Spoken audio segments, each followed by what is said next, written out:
afternoon. This is Jim Meeks. Today is October 20th, 2002.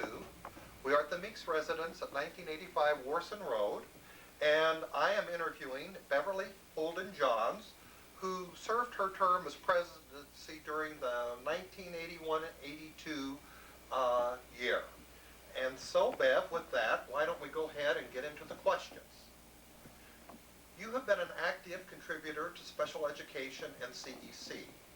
How did you get interested in special education and CEC? Well, I worked my way through college back in the 1960s, working with delinquents at a boys' home in Louisville, Kentucky, while I was a student at Catherine Spalding College in Louisville. And at that time, that precipitated my interest in working with students with emotional and behavioral disorders because I found those students very interesting and very challenging. And then I decided to go forward and get a graduate degree, and I was very fortunate and received a fellowship for special education to Southern Illinois University in Carbondale. I received that in 1968. Was one of the few women in the field of emotionally disturbed at that time, and received the fellowship and moved to Carbondale to pursue my master's degree in special education. Oh, very good. You've had quite an interesting background. The next question, and you answered part of it, but I think there's more to the answer, and that is, where did you get your training for a career in special education? Well, my undergraduate degree from Catherine Spalding College was in elementary education, and I really enjoyed that because I always knew I wanted to go into education. And then once I got the fellowship, then my training, particularly in the field of the emotionally disturbed, began in Carbondale at Southern Illinois University. Once I completed my master's degree, I stayed in Carbondale to teach, but I also, while I was in Carbondale, did significant advanced work in the area of behavior modification. Great. Who were some of the persons and authorities in special education who influenced you the most? Well, I attribute what I know about the use of behavior modification and applied behavior analysis and the importance of positive reinforcement when working with students to a lady who I had who was a professor at Southern Illinois University in Carbondale at the time in the Department of Guidance and Counseling, and her name was Dr. Beth Sulzer-Azeroff. So I really give her a lot of credit for what I learned about working with students with emotional and behavioral disorders. I also give Jean Preston a great deal of credit because when I was teaching in Carbondale, she was the head of the Materials Center, and she gave me a lot of insight on how to plan appropriate materials for students. And she also taught me a great deal about conference planning because Jean Preston did a lot of conferences that I had the privilege of working on and working with her and speaking with her. Bev, where did you begin your career and where have you worked? Well, after I finished my master's degree at Carbondale and did some advanced work, what I did was accepted a position at Carbondale at the Day School for Emotionally Disturbed because I finished my graduate work in 1970 and started that work at the School for Emotionally Disturbed Children in January of 1970 and was very fortunate to work and be a teacher of children with significant emotional and behavioral disorders who at that time were called autistic-like. Now what we know is they indeed did have autism, and those children had many, many challenging behaviors, and I thoroughly enjoyed that position and learned a lot from that position. I then stayed in Carbondale and taught in a diagnostic prescriptive program where we brought children from the public schools in the Carbondale area, and we did a thorough diagnosis and planned a prescription for learning for those children and sent them back to the public schools from which they came. During the riots in Carbondale, I met my husband-to-be, and at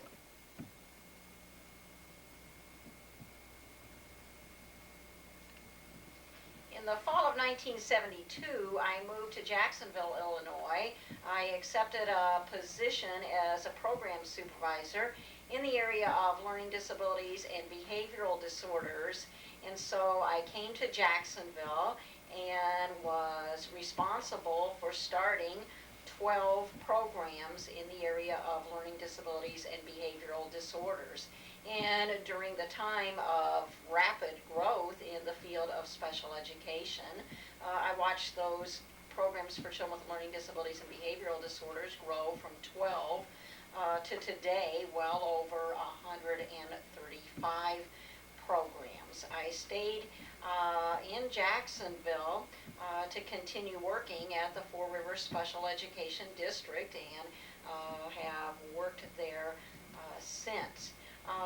Since I was developing programs for children with emotional and behavioral disorders, we found some children, particularly 2 children, back in 1981 whose needs were so significant that they could not be met in a regular BD program housed within a public school. And then in 1981, I started the Garrison School for students with emotional and behavioral disorders at that time, and have supervised that school from 1981 until the present, and have watched that program grow from 2 children to 85 children. And Bev, what's going to happen in January 2003? In January 2003, I will be retiring from my position. I have enjoyed during my career as a program supervisor doing a great deal of training for teachers who are working with children with challenging behaviors and those children with attention deficit disorder. And since I enjoy that training, and I've also enjoyed writing, I'm going to be retiring in January 2003 so that I do have more time to do training, to do writing, and also to do more legislative advocacy, because I've had a long history of doing legislative advocacy and wish to have more time to do that as well. And Bev, share some of your publications you've worked on. Okay, I currently am the author of 4 books. The first book being The Techniques for Managing Children Who Are Verbally and Physically Aggressive, followed by Reduction of School Violence, Alternatives to Suspension. And both of those books were very well received. I then wrote Techniques for Managing a Safe School, and most recent book publication was Effective Curriculum and Instruction for Students with Emotional and Behavioral Disorders. And I've also authored with another individual a videotape, have authored a recently published workbook for paraprofessionals, have authored numerous articles. But in the process of doing those projects and working with other individuals such as Val Carr and John Keenan and Eleanor Getzlow and Paula Crowley, I have found that I really enjoy writing and putting down thoughts that may help others on paper, so wish to continue in my writing endeavors as well. Terrific. You've been a busy person. What are some of the most challenging and or memorable things in your career, Bev? Well, probably the most challenging and memorable experiences that I have been in the legislative arena. When I was president of the Illinois Council for Exceptional Children back in 1981, we were facing very serious challenges to our field. And I became very involved in legislative advocacy because, in fact, what was attempted at both Washington and in Springfield, Illinois, was to eliminate the mandates that protected the rights of children with disabilities, and I became very involved and have learned through the years that you have to stay involved in legislative activities because oftentimes our programs for children with special needs are challenged, especially as we face off and on throughout my history in special education anyway, threats of budget cuts and threats of those individuals who don't always understand the importance of the work that we do every day. Bev, a lot of teachers graduating out of college have the opinion that they really don't want to mess with politics and education. Could you just kind of summarize the importance of the two? Well, I think one of my favorite sayings is there's no such thing as staying out of politics. All issues are political issues. And I have seen numerous times over my career how one person's letter may make a difference in how a legislator votes, and that legislator's vote may make a difference on whether a bill actually passes or it doesn't pass. Good. What are the issues that challenged you and or the special education profession? I think those are the issues that we still face because we continue to have to make people aware of how important it is to provide a free, appropriate public education for all children with disabilities, regardless of the severity of the disability, and some folks do not understand that.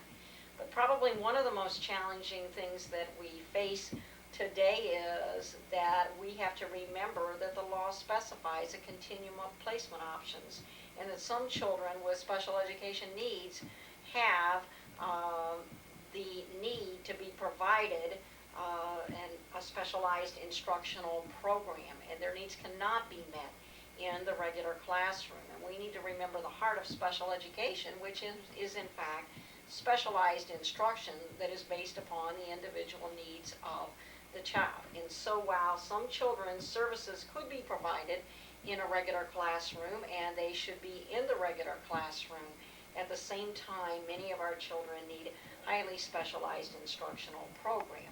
And the ideal world is where children receive both. They receive their specialized instruction, and they also have the opportunity to interact with their non-disabled peers through accommodations that classroom teachers make.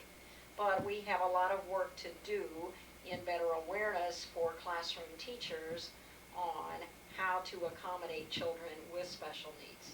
Very good. What was your first involvement in CEC and what year, Bev? Well, my involvement in the Council for Exceptional Children goes back to the time that I was a student in graduate school in Carbondale, and Jean Preston invited me to a CEC chapter meeting in Murfreesboro, and then some of my colleagues, Mary Burnett and Bonnie Bishop, and I decided that we would attend the national convention in Miami Beach. And after having attended that meeting, I was hooked on learning more about the organization and what I could do to get involved in the field of special education. When I then moved to Jacksonville, I can remember a phone call from Larry Ladd, who was active in Chapter 99 at the time, asking me if I would become president of Jacksonville Chapter 99. And at the time I said yes, I would, and became very active in our chapter. While I was very active in our chapter, we hosted a spring conference for the Illinois Council for Exceptional Children in Jacksonville, and I chaired that conference. Then I remember Larry Ladd and Pam Gillette calling and asking me if I would become the awards chairperson for Illinois CEC. And I remembered again saying yes and never regretting that, because that gave me such a wonderful opportunity to get to know the folks who have been active in the Illinois Council for Exceptional Children a lot of years. I then stayed involved and became regional director for our local region, Region 7. I then moved up and ran for president of the Illinois Council for Exceptional Children. And one of the the best advantages of belonging to the Illinois Council for Exceptional Children has been the friendships that I have made, namely yours and Judy's over the years, because we have done so much together in Illinois CEC and have stayed friends. And so I encourage so many people to do that because you make lifelong friendships. Great, and that's so true. And even Josh says, I can see Bev and Lonnie and Jim and Judy in their old age driving up in the car to go to a CEC. And we always thought that Josh would be the one to take us to those meetings, because we remember him saying, I've got to take the CEC directory to show and tell at school. And I just love that memory. It's just great. I can remember when he was a baby and then a little boy traveling to all of our meetings. That's right. So CEC has really been a family affair. Yes, it has. For you and for the Meeks. Tell me about your involvement in CEC, which you already have, and any significant things about CEC that you can remember. Well, again, I think I've shared some of the things that are very eventful in my life as an Illinois CEC member, and I can remember going to all of the fantastic conventions that were held at the Hyatt O'Hare right by the airport, and remember so many of the things that I learned about working with children with special education needs from attending those conferences. I became then involved at the international CEC level because I was elected to the governing board member as the Illinois representative. And I served on the Board of Governors for Council for Exceptional Children as the Illinois representative for, I believe it was 3 years, and then was asked to chair governmental relations for International Council for Exceptional Children. That was really an excellent experience for me because what I had to do was look at the multiple challenging areas we faced in governmental relations, not only in Illinois, but throughout the United States, but also how our Canada neighbors faced challenges of only having provincial level legislation. Whereas in the United States, we have always been very fortunate to have the Individuals with Disabilities Education Act and its earlier laws, but Canada was faced in looking at different pieces of legislation from a provincial standpoint. So I was, very active and learned a great deal during that time, and had the opportunity to travel throughout the United States and in Canada. I continued my involvement with international CEC then with the divisions, because I served as chair of governmental relations for the International Division for Learning Disabilities, and learned a great deal about the importance of the diagnostic prescriptive model, which of course was also my very early training and is the heart of special education, but really looked at issues unique to children with learning disabilities. I then, at the same time, was active in the International Council for Behavioral Disorders and became president of the International Council for Children with Behavioral Disorders. Learned a great deal from that experience about the important issues that we face in behavioral disorders. And at the time that I was president of CCBD, there were a lot of folks who were wanting to, quote, kick our kids out of school. They thought if our kids acted up, they shouldn't have the right to go to school. And that was a major fight that we had, and had to keep sending the message to Congress, and in fact to people in our own field, that free appropriate public education means free appropriate public education for all children, regardless of their challenging behaviors. I then, of course, became involved in the Pioneers And what a wonderful experience to work with leaders in the field of special education through the Pioneers, and have been president of that organization and still serve as the newsletter editor for Pioneers. I remember Phil Jones, who is now deceased, calling together with Gloria Calavini, also calling and saying, won't you run for president of the Pioneers? And again, not being able to say no, I said yes, but just another time when I never regretted saying yes, I would serve the Council for Exceptional Children. Bev, what sparked your interest in the legislative process and the political action network, both at the state level and international level? Well, actually, there were a couple of things that happened in my life that precipitated that interest. My first teaching job was with children with emotional and behavioral disorders. And I started teaching in Illinois around the time the state mandate came into effect in Illinois that said that all children have the right to go to school. Well, I had a little girl coming to my classroom for the first time at the age of 10.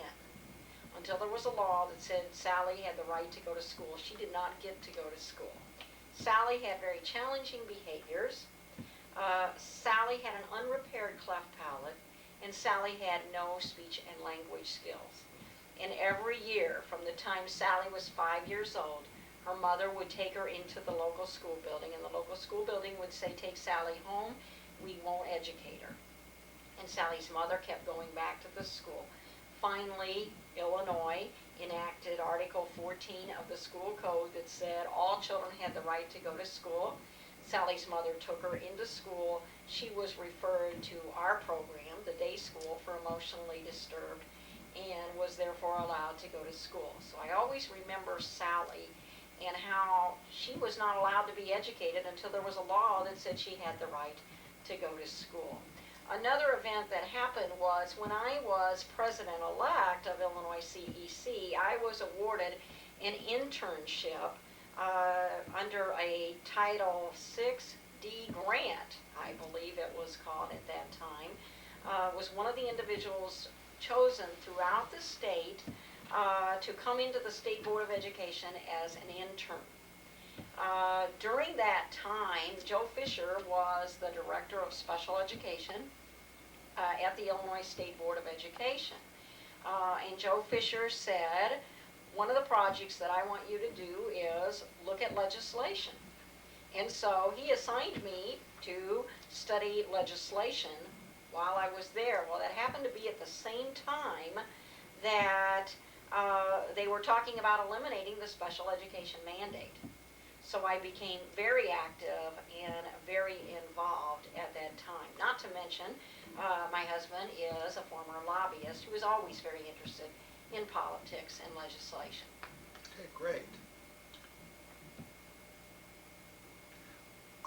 Now we're going to kind of move away from your involvement in CEC and the profession.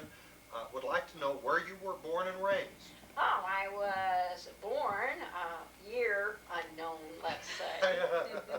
But I was born in New Albany, Indiana, and then we moved to Clarksville, Indiana, and I am the product of 16 years of parochial education in Clarksville, Indiana, and then went to Catherine Spalding College as an undergraduate in the field of elementary education. And I attribute my family with my work ethic because I was taught at a very early age that it's important that you go to work and that you give whatever you are doing your best and stay with it. Okay, and the other part of the question is to tell me about how your family, tell me about your family and how they related to your special education career and involvement in CEC. Well, actually, my poor little brother, who is now an attorney, had the advantage or disadvantage of having me as his teacher from the time he was probably 2 years old, because I knew I wanted to be a teacher and he was my guinea pig. And so I taught him to read before he went to school. I took him to the library. I practiced on my little brother, and both my mother and father encouraged me to go on to school.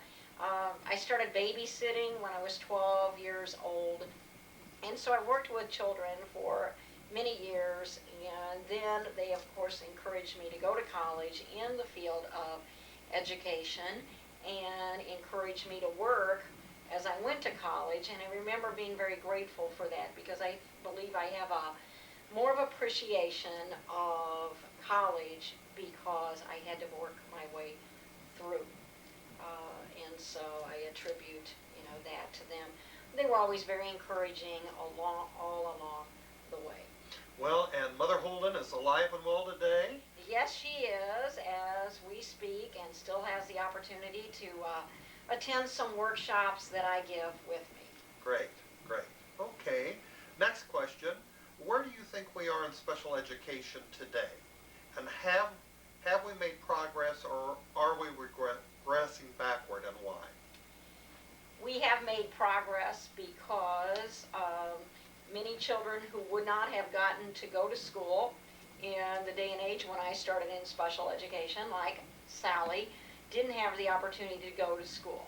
Now we know that all children deserve a free, appropriate public education and have, in fact, that right. My early training was in the importance of the diagnostic prescriptive method for teaching children, doing a thorough evaluation and then providing that child with specialized instruction. Sometimes today that is getting lost in some individuals' zeal to place all children in the regular classroom. We know that all children cannot make it in the regular classroom. And while we want to assure that children are educated to the maximum extent appropriate with their non-disabled peers, we need to remember that special education is based upon knowing as much as possible about a child, and a special education teacher who is well trained in special education, providing that instruction to the child. If the child is able to have some or the majority of their time in general education, then the special educator must work closely with the classroom teacher to assure that that classroom teacher knows the needs of the child and can accommodate the child. But we are sometimes getting lost in our zeal to accommodate and are forgetting the need for specialized instruction and are forgetting the need to have specially trained teachers. I have worked very hard to assure that special education teachers are categorically certified, much to the chagrin, I might add, of some folks who believe that all teachers can teach all children. I've always said that's not the case. Just as we specialize in fields of medicine and other fields in special education, we have a large knowledge base, and we need to remember that our special education teachers need to be able to specialize because they have special talents and special skills in working with children with learning disabilities, and we want a teacher who is working with a child to know as much about the field of learning disabilities or the field of emotional disturbance as possible. Excellent. Okay, and that leads right into the next question, which is, if you had words of wisdom for the special education profession today, what would they be? There would be several words of wisdom I would give, and one is never forget the importance of specialized instruction, and never forget the importance of doing a thorough evaluation to learn as much about the child so that you can thoroughly meet the needs of the child. Another word of wisdom is for folks who are in the special education field to stay with us and to work actively to advocate for our field of special education as a highly specialized one, and to work with us to keep specialized training for teachers who work with children with special education needs. Excellent words of wisdom. Bev, I know you're not retired, but you will be in January. Almost. That's right. How many days? About 48 now. About 48 days. Well, once you retire and you leave Four Rivers, how do you plan to occupy your time in your retirement, early retirement? Well, actually, early on, a number of things have come to the forefront. I am in the process of beginning to write another book.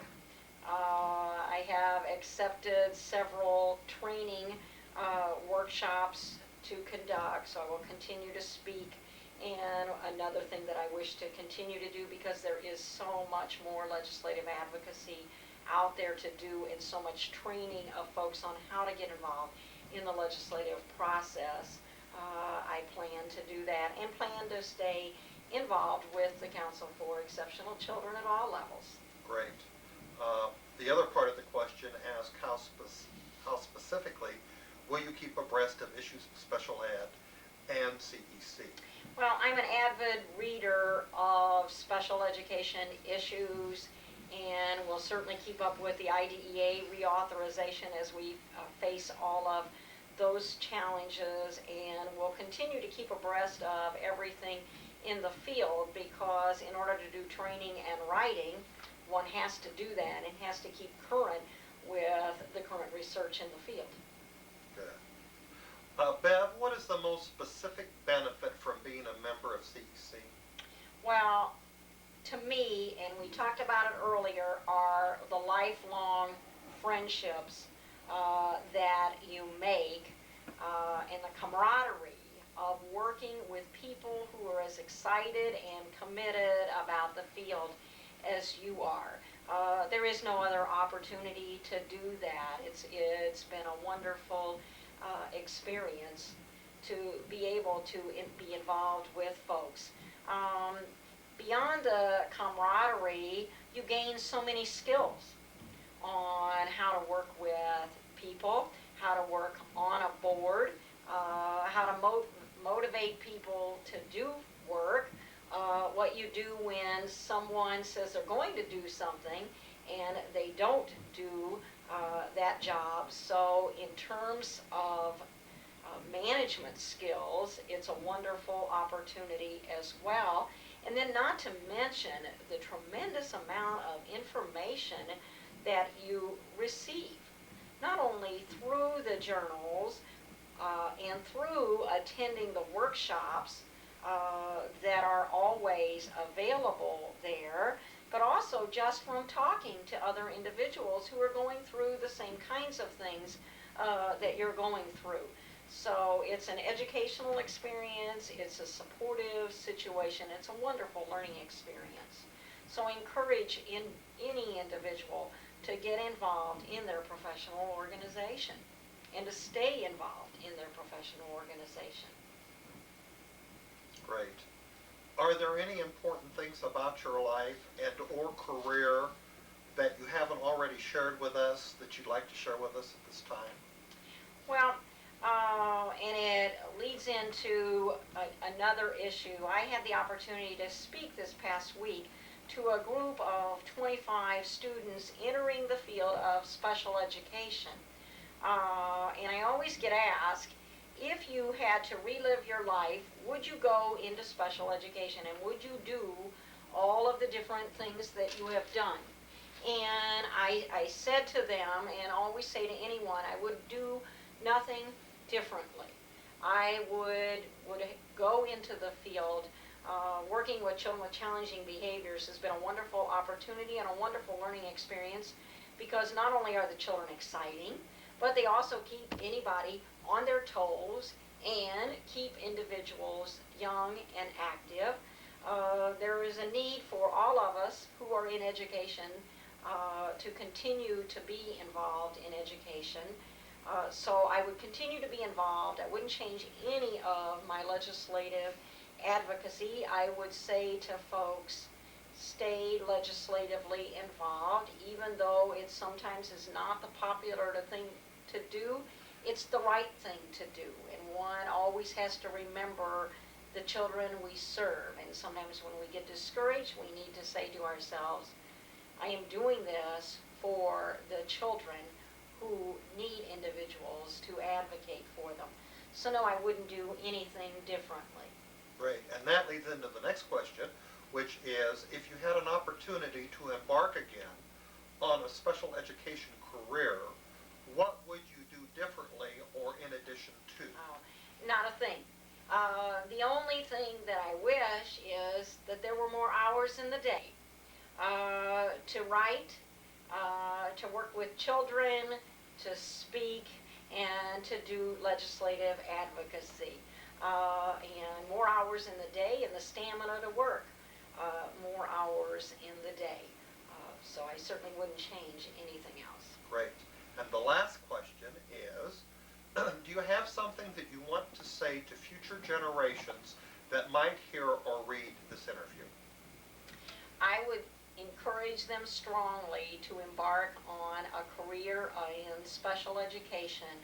And as they embark on their career in special education right from the beginning, to get involved in their professional organization, the Council for Exceptional Children, and to continue to stay involved, because the Council for Exceptional Children provides a wonderful support system, not to mention the legislative advocacy for folks, and gives them the encouragement to stay in our field of special education. Great. Well, Bev, that brings to a close our interview.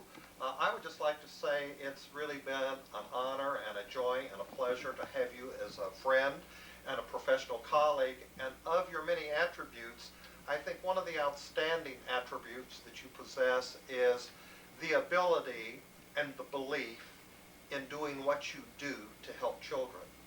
And people lose that along the way. And so you've always held that torch high, and you've always served for the betterment of special ed children in the field of exceptional children. And I thank you for that. Thank you. Thank you. Hi, this is Bev Johns, and today is October 20th, 2002, and we're in the home of Jim and Judy Meeks at 1985 Warson Road in Springfield, and I am having the fortune of interviewing Jim Meeks, who was president of the Illinois Council for Exceptional Children in 1982-83, and who recently retired after an excellent career at the Illinois State Board of Education. So, Jim, welcome, and it's quite an honor for me to provide this interview because we've been friends for a lot of years, thanks to the Council for Exceptional Children. When I think back of your career, you have been such an active contributor to special education and to the Council for Exceptional Children. Tell me a little bit about how you got interested in special education and CEC. Well, Bev, it really goes back quite some time ago, and it's interesting because I was going to Palm Beach Junior College in Florida, and my major was hotel and restaurant management, and of course I had hoped to complete the coursework and someday be a manager at a Hyatt or a Hilton or a Sheraton. And in going to junior college, we were required to take a limited number of educational courses, part of which required participation in a clinical experience. And being in Florida and in Palm Beach and West Palm Beach, there was a school called the John F. Kennedy School for Crippled Children. And so I decided that I would do my practicum and put in my hours of observation at that school. And my first day of participation brought about the fact that not only was I interested in exceptional children, but that basically I had decided to change my major from hotel and restaurant management to special education. It was interesting, Bev, because at this school it was a self-contained setting, and all children in the classroom that I observed were exceptional children. So they had crippled children, they had mental retarded children, they had physically handicapped children. And so that's basically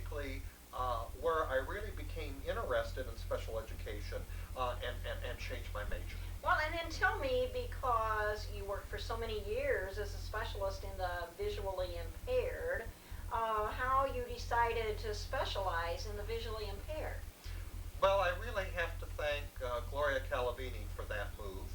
I came to work with the Department of Public Instruction under Ray Page, and I was employed as a consultant with the Materials Center for the Visually Impaired.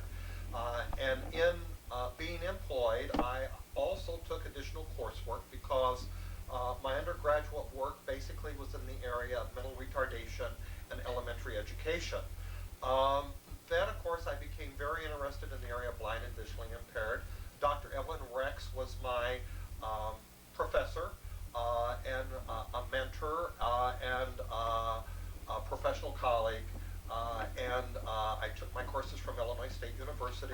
That was going to be my next question, because I was thinking that it was Illinois State University. That is correct. There are a limited number of colleges and universities that had preparatory programs for future teachers in the area of blind and visually impaired. One was Illinois State, and the other was Northern Illinois University. And so I did, of course, then get my degree and went ahead and got my administrative certificate. I think probably in being involved with the Instructional Materials Center for Blind and Visually Impaired afforded me the opportunity to visit programs statewide. And that was a real eye-opener because, you know, we say when you're south of I-80, people south of I-80, which would include Carbondale, want to know what the programs and services are like in the city of Chicago. And that has always been a standard by which people are very interested in what is going on, what kind of services are available, what kind of curriculum and program are being implemented. As a consultant with the Instructional Materials Center, part of my responsibility was to go around and visit programs for blind and visually impaired students, and I had a real opportunity to see what the quality of programs were around the state.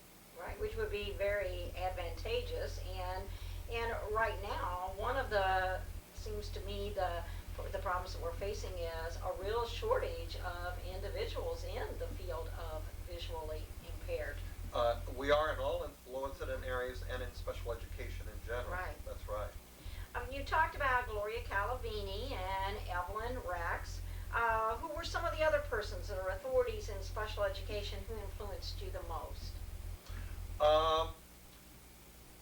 I think with the agency, I had an opportunity to work with directors of special education because, as you know, there was a protocol that prior to going in and visiting a program within a school district, you would meet with the director of special education, and then you would meet with supervisors. Right. And one of the outstanding people that I recall was Rosemary Welsh, who was the coordinator and supervisors of programs and services for the city of Chicago. You know, they had over 150 teachers in the city of Chicago at one time. And so the programs were as varied as the teachers, and it was really a wonderful opportunity to go from school to school because the programs on the south side of the city were really different than the schools in the north and the west side, and so much of it was cultural diversity. Sure. And what they brought to that particular setting. And where did you begin your career, and where have you worked? I know you've just done so much in the area of consulting across the state of Illinois, but could you kind of provide us with a sequence of where you worked and how your career has evolved? I did get my credentials in Florida and came back, of course, to Illinois State and to Illinois to get my credentials in the area of blind and visually impaired. My first teaching experiences basically were in Champaign, Illinois. I interviewed for a job under Phil Jones. Many of you know Phil, and Phil was at one time president of International CEC. Champaign was an interesting setting because the University of Illinois was there. Sam Kirk and Cruikshank were very much involved Right. at that point in time and in teacher training. And my first job was a teacher of educationally mentally handicapped at Columbia Elementary School and then Washington Elementary School. We were in the basement as many programs So were many located. were back in those days. Right, right. And Carolyn Kearns was a teacher of the mentally handicapped, and we did team teaching, and I taught industrial arts, and she taught cooking, and most of our kids at that time were self-contained. But one of the things that we did to reward students in our program at that time was because maybe the kids weren't reading up to grade level, but they could read at the first grade level, we would let our students go into first grade and read to those kids and develop a better self-concept and working together. And they then really became better recognized within the program, and it helped build self-esteem. And I think my first year of teaching was probably more of a learning experience for me than it was for the children that I taught. Right, right. And we never forget those That's days. right. That's right. Well, now if you had to think about some of the most challenging or memorable experience that you have had in your career, what would they be?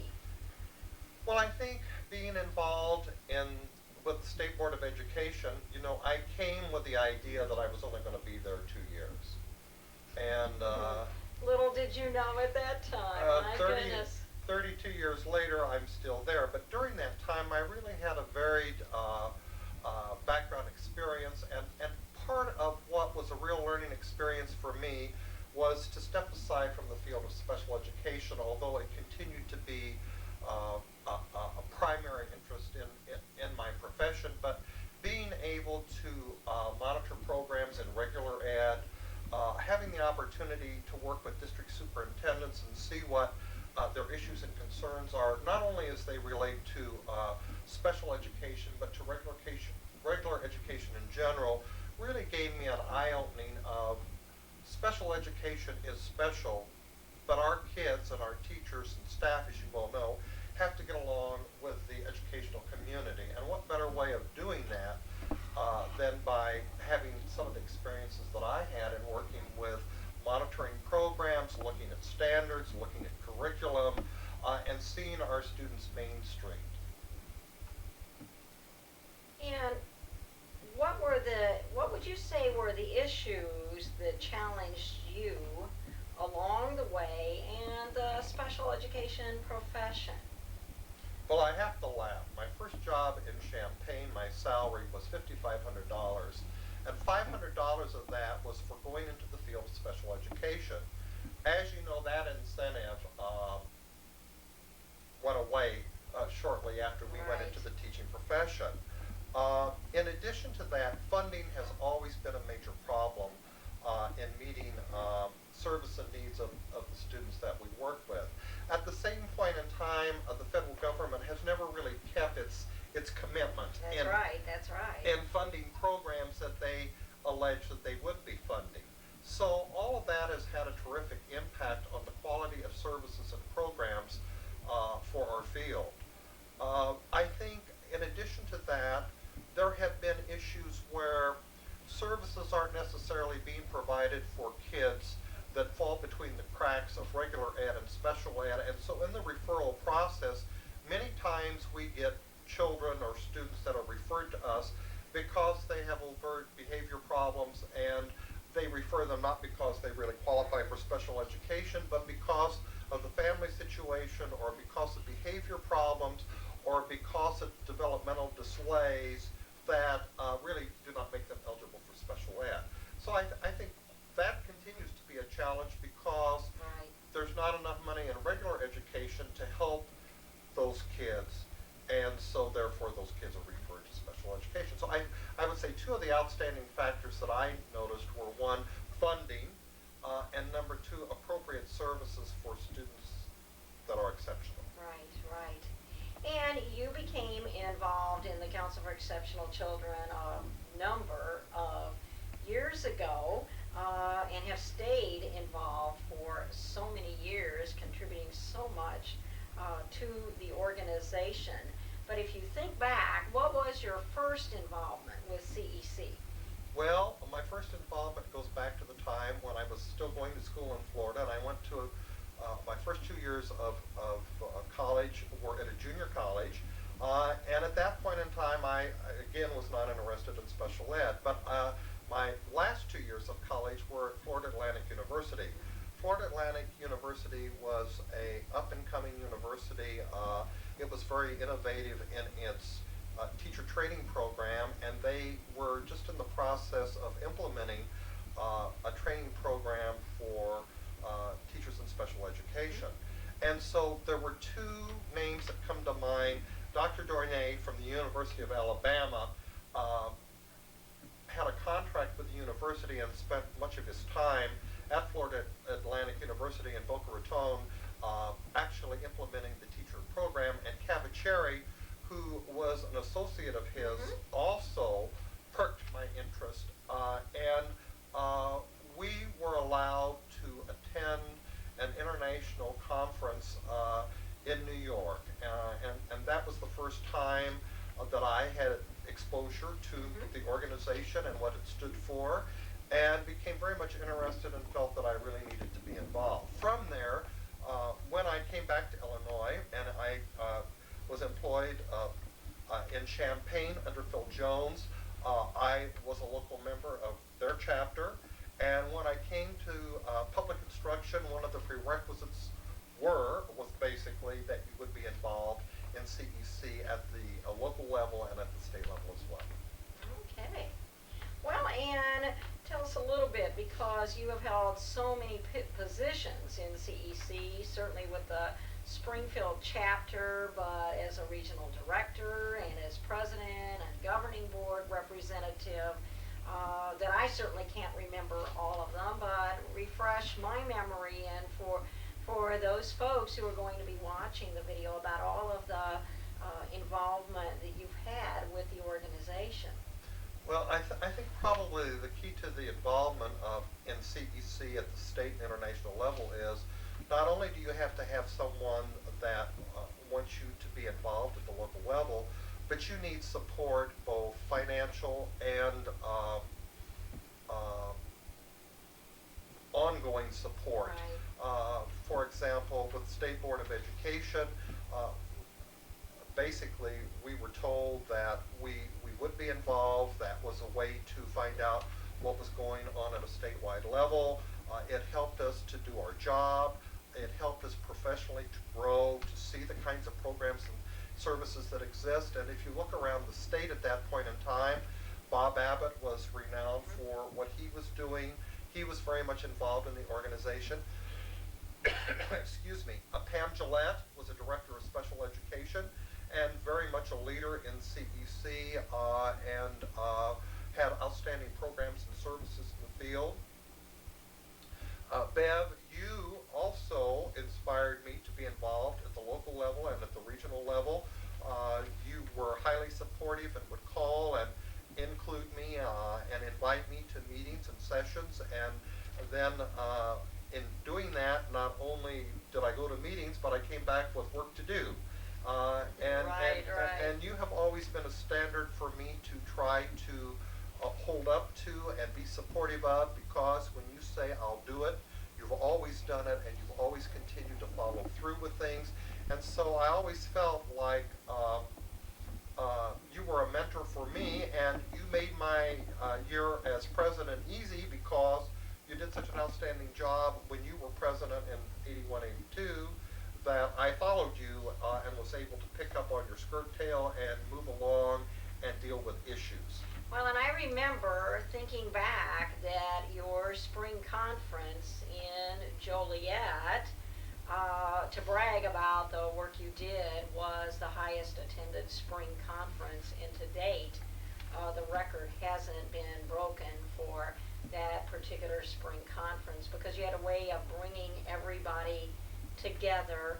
And remember, at that time, we were doing so much with regional meetings. That's right. And we were going around the state, and you did so much support for that, and talked to all of the chapter members about getting involved and doing regional workshops. And as I see, one of your strengths also was really in conference planning as well. There was no doubt that your conferences always had, how could I describe it, this wonderful flair to them, and just had many things that were great.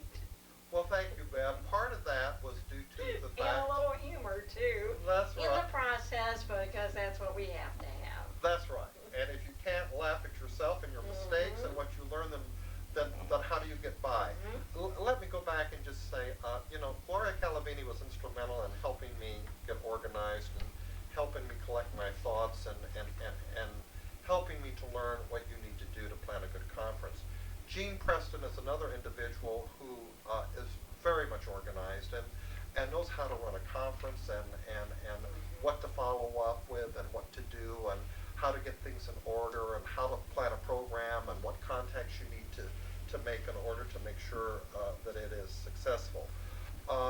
In addition to that, CEC is all about conferencing, and for years I have served on the convention committee where, as you know, we would spend Saturday and sometimes Sunday afternoon planning on where we go. And I have to take my hats off to Illinois CEC because, in all honesty, I feel that in many instances, their state conference is as good, if not better, than international CEC. Right, and I would agree. Yeah. And a lot of that, though, has been because you've been on that committee, have provided a great deal of valuable input, and that's made a big difference.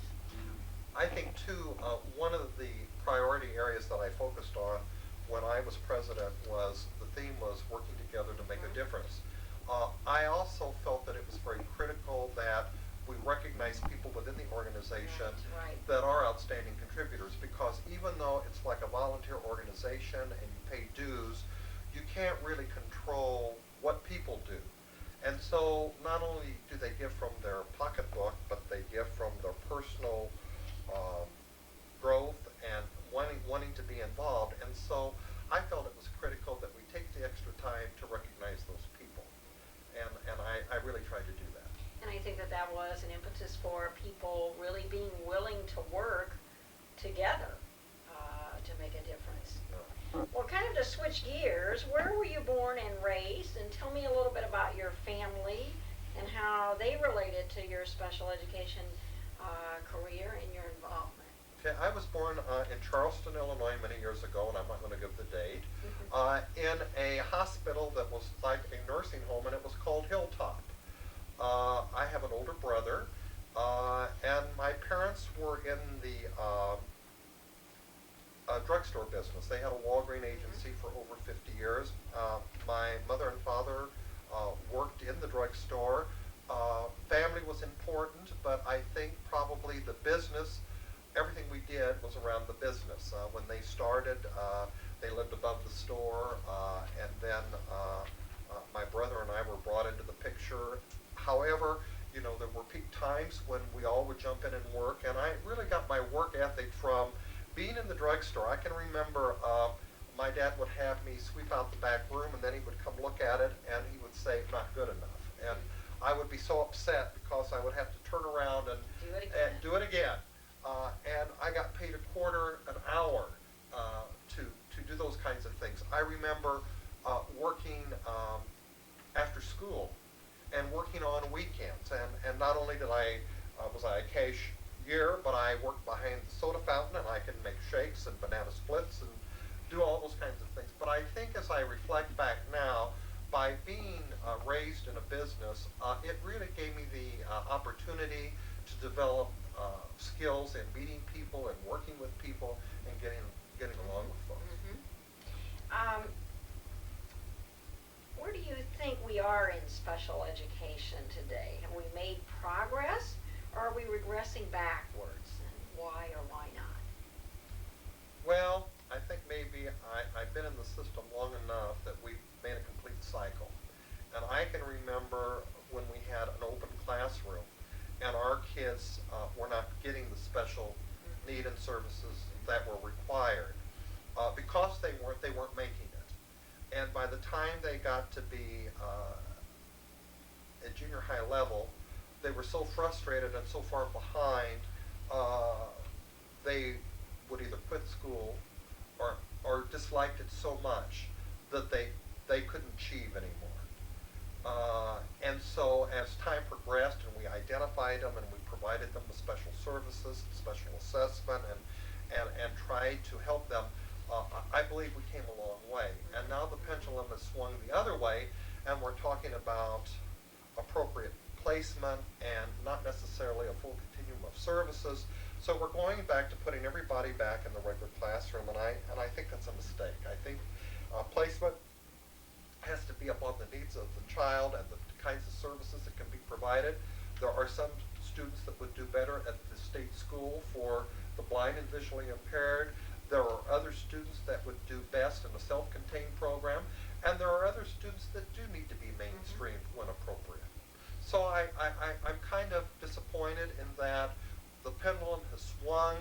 We're going to go back and we're going to have to relearn what we learned many years ago. Right, right.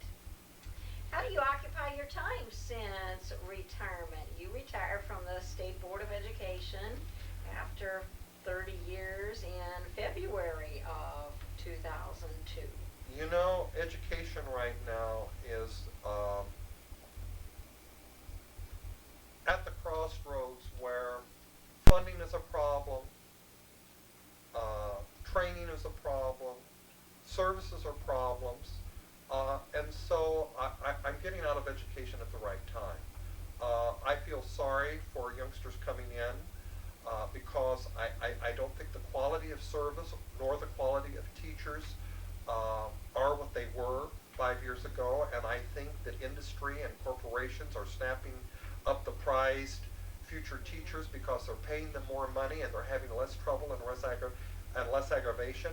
And I think the field is going to have to learn that and see that, and then they're going to have to bring teacher salaries up to where they should be in order to attract the right folks in the field, and they're going to have to be concerned about class size and talent and expertise and limit what teachers can do instead of making teachers in the educational arena do all the things that the family system currently can't do. Right, being all things to all people. Yeah. That's right. How do you still keep abreast of issues in special ed and CEC?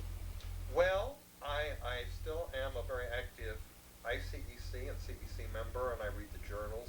And Bev, I talk to you and continue to go to ICEC meetings and hear what's going on, and have an opportunity to talk to my colleagues in the Department of Special Education.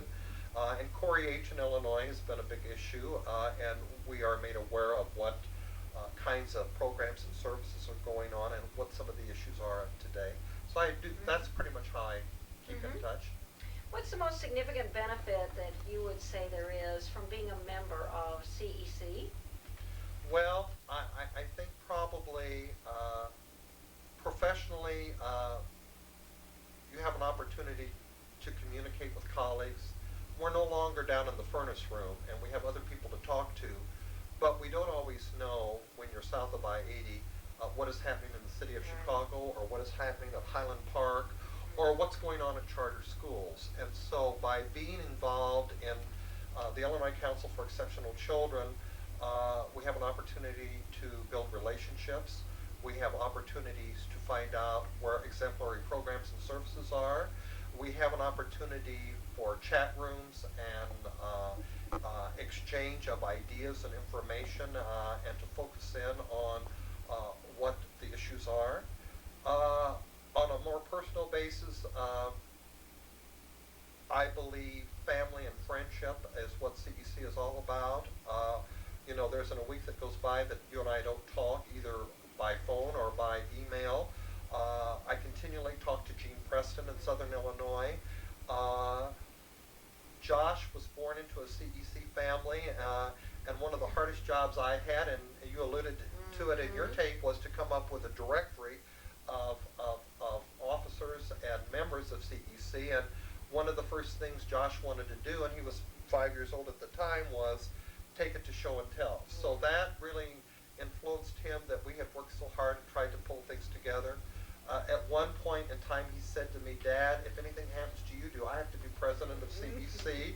So all of those things were very influential. One night we came up to the Hyatt, and due to traffic, we were late, and we went to check in at the desk, and they said, well, we don't have a room for you. And Josh put his hand on his hip and said, Dad, they can't do that to you. You're president of CEC. You should have a suite. So Yes, I remember think that all so that well. kind of, summarizes my feeling about CEC as a family-oriented organization and a professional organization. Right, and the people you meet, again, they become lifelong friends that are just such an integral part of life. Right. That's for sure. I can remember after the election, and I had won, the first thing I did was run up to Cheryl DuPave and said, if you don't do my program for CEC, I can't do this. And God love her, she was right on, and she said, I'll do it for you, as Cheryl would. And she would, and part of that was because you always recognized people and reinforced them, for all the work that they did to help, and that makes a huge difference, doesn't it? Are there any important things about your life and or career that you'd like to share with us? I think probably the key to success in the future is you need to be diverse in what you do. When I first came with State Board of Education, I represented a low-incident area, and I can remember when Fred Rosem called us together on Spring Street, and he said, we no longer are going to be allowed to have a specialty area. We are all going to have to branch out and not become experts, but become generalists in all areas of special education. Well, Bev, for some people, that was devastating. Right. And they couldn't do it, and they left. And so I would say in this society today, if you really want to exist and you want to be successful, the more you know, the better off you are, and the more you can relate to your first love as a professional in education. That's a very good point. If you had an opportunity to embark again on a special education career, what would you do differently, or is there anything else that you might do? I think probably if I were to embark in the field of special education, instead of settling in Springfield, Illinois, I probably would go to the North Shore where they have the finest programs and the finest services, and the salaries are high, so that by the time I got ready to retire, it would all not be for naught. That my salary would be reflective of my hard work, and that my golden years of retirement would be taken care of because I was employed in a metropolitan area that provided quality service. And of course, I'm kidding to some extent because you can't do that. They can't hire everybody around the state. But I do think you need a variety, and you need to work in different areas so that you get a flavor of what the issues are. Right, a very good point, very good point. Do you have something that you want to say to future generations that might be watching this tape? Well, obviously, they're in the field of special education because they care about kids and services. And there will be days when they go into work and say, my God, why did I pick this field? And did I make the right decision?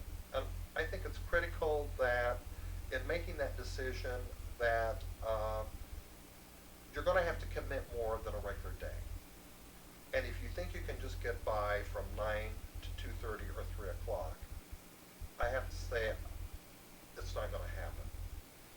And so if you're not willing to commit, and you're not willing to buy some of the supplies out of your pocket, and you're not willing to work after 4 o'clock, and you're not willing to work on weekends, I think maybe you might have picked the wrong profession, because it's not an easy field. And you're going to have parents calling, and you're going to have parents that tell you, you're doing it wrong and I don't like what you're doing. And you're going to have kids that end up in your office after the end of the school day.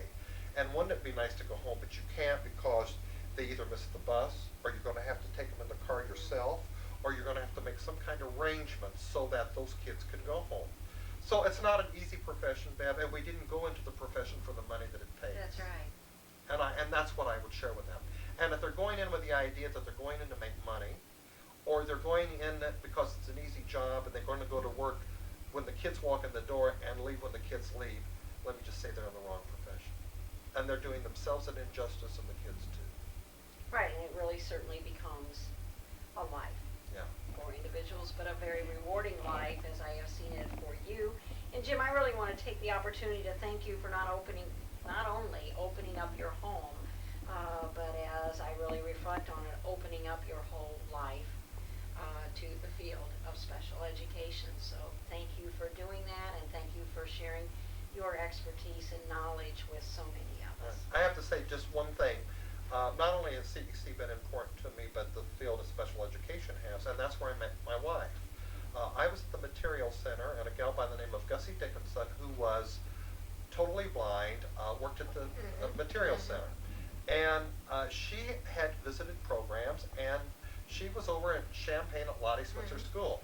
Now this gal wore a mink coat and cigarettes that match, and if you went over to her house for dinner, you wouldn't even know that the lady was blind, and she had everything planned accordingly. But anyway, she came back from a visit in Champaign, and she said, "You've got to go to Champaign and visit Judy Floyd.